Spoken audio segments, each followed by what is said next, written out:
same old me. He's back, and he's back with a bang. Marvel's Spider-Man is arguably the best Spider-Man game ever made, and although it has some gameplay issues that may not sit well with some people, like the abundance of QTEs, no one can deny how impressive it can look on the PlayStation 4, especially on the PS4 Pro. Developed by the talented developers at Insomniac Games, the people behind the Xbox One hit Sunset Overdrive, and the PlayStation's Ratchet & Clank series, Spider-Man uses the best of both worlds along with the themes that make a compelling Spider-Man game. As admitted by Insomniac Games themselves, Sunset Overdrive's gameplay systems had an effect on Spider-Man, which is kind of intriguing because, an Xbox One exclusive helping a major PlayStation 4 exclusive, but that's how game development is. The studios learn from their past developments and iterate over existing blueprints and try to make it better for the next release. Swinging in Spider-Man games is of pivotal importance, and it was of extreme significance that Insomniac got it right. We are very pleased to report that Spider-Man has never controlled better. His navigation and movement doesn't have any sort of sluggishness to them. Furthermore, the swinging is completely momentum and physics-based. This essentially means that if you want to swing further, Spider-Man first has to sprint and then take a swing. Failure to do so will get you that first swing, but Spider-Man won't be able to push his body ahead. Once you're in the air, controlling Spidey is an absolute blast. Running on Sunset Overdrive's modified game engine, swinging in this game isn't static. You are supposed to be in a rhythm to swing. Releasing the R2 button and then pressing it again at the same time when you zip through the busy streets is an absolute sight to behold. Swinging right at the tip of the streets and then lifting off right at the end is an experience that never gets old. Regardless of your opinion on the new Spider-Man game, one cannot possibly deny the genuine awesomeness of the swinging mechanics. Insomniac Games have absolutely nailed this aspect of the game, and kudos for them for doing so.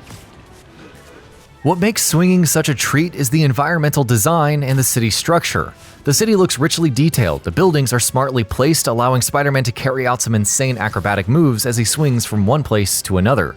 Furthermore, the interiors of the buildings can be seen through the glass, and although they are mostly repeated assets, it does add a bit to the overall detailing factor. The city is bustling with activities and pedestrians, with a low poly count, going about their jobs, along with congested vehicular traffic. Heck, some NPCs may even give you a high five and pass random comments at you. However, there is one minor complaint that I have with this, and that is the strange blur effect that affects distant buildings. It's kind of distracting, and it's hard not to notice. Unfortunately, the game does not have a dynamic day and night cycle. I find this decision quite surprising, as most open-world games have this as a basic feature. I understand the need to show off certain moments during particular periods of the day, but for us, it affected our immersion factor. I know you can change the day and night cycle after you finish the main campaign, but really, what's the point? It makes no sense, according to us. Look at Metal Gear Solid 5: The Phantom Pain, where most cinematics take place in-game time, so it's not something new at this point. Hopefully, this can be fixed through a patch, but according to us, this seems to be an issue with how the assets for cinematics were created, and our assumption is that they were developed for specific times.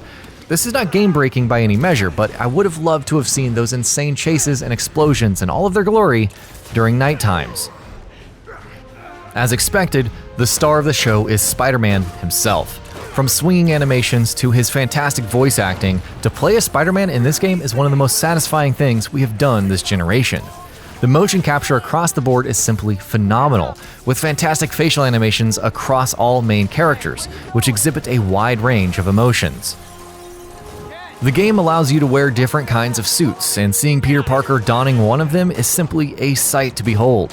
One of the wonders of current generation consoles is the support of physical-based lighting, and Insomniac have used it in full effect, right from the intricately detailed in-game architectures on the streets to the shine on Spidey's armor, which further uses complex shader combinations so that each stitch is clearly visible.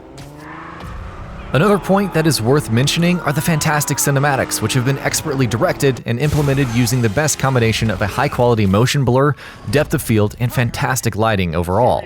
The cutscenes have nailed the look and feel of the Spider-Man brand, and again, we would have loved the dynamic day and night cycles during these cutscenes, but they look amazing regardless. It must be noted that cutscenes employ enhanced post-processing and better anti-aliasing to deliver an extremely crisp image quality, something that gets reduced a bit during actual gameplay. Spider-Man uses a lot of gadgets in this game, and they are backed up by some great-looking particle effects. Explosions caused by Spider Bomb have an impressive effect on the surrounding, and the general quality of complex effects like explosions look spectacular. The game also features a decent amount of destruction physics, which allows Spider-Man to pick up objects and beat the living lights out of his enemies. Texture quality for the most part is mid to high budget, but the quality of the web itself is somewhat mediocre. Speaking about the web, it seems that Insomniac have added dynamic custom properties of elasticity and a breaking point. We're not sure how dynamic this is in nature or whether it is dependent on the quantity of web shots, but we found this feature quite intriguing to observe. Being a major title for the PlayStation 4, Insomniac Games have also included support for the PlayStation 4 Pro players. Using a solution similar to the superb 2016's Ratchet & Clank, the developers are using temporal injection. Mind you, this is not a native 4K presentation, but it looks crisp with very few artifacts. On the base PS4, we have a game that is running in HD, so PS4 Pro owners are definitely getting the better deal here, with an almost four-fold increase in pixels. Both versions target a 30 FPS cap, which is perfectly acceptable given the settings Spider-Man is aiming for. Other improvements include better shadow quality and slightly better draw distances on the PS4 Pro. So, overall, the PS4 Pro is the best place to play the game, as expected.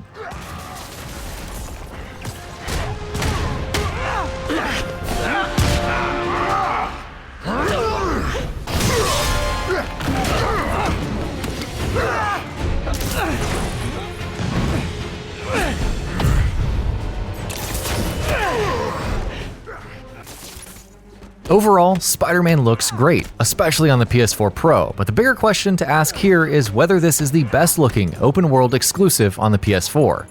Note that we are only talking from an exclusives point of view, and that too only on the PS4, so please keep that in mind.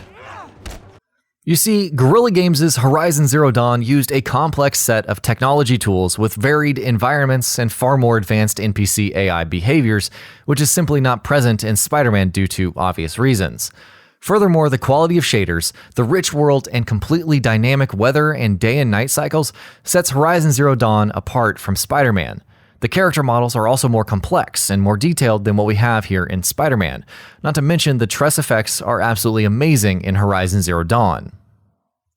So the crown of the best-looking open-world PS4 exclusive still belongs to Horizon Zero Dawn, but that doesn't mean Spider-Man is incompetent in any way. Most importantly, it remains true to its themes, its roots. It remains true to what actually makes Peter Parker Spider-Man. And in that fact alone, Spider-Man fans can find appreciation for what is one of the greatest Spider-Man games out there. Imbeciles! Where are the reinforcements?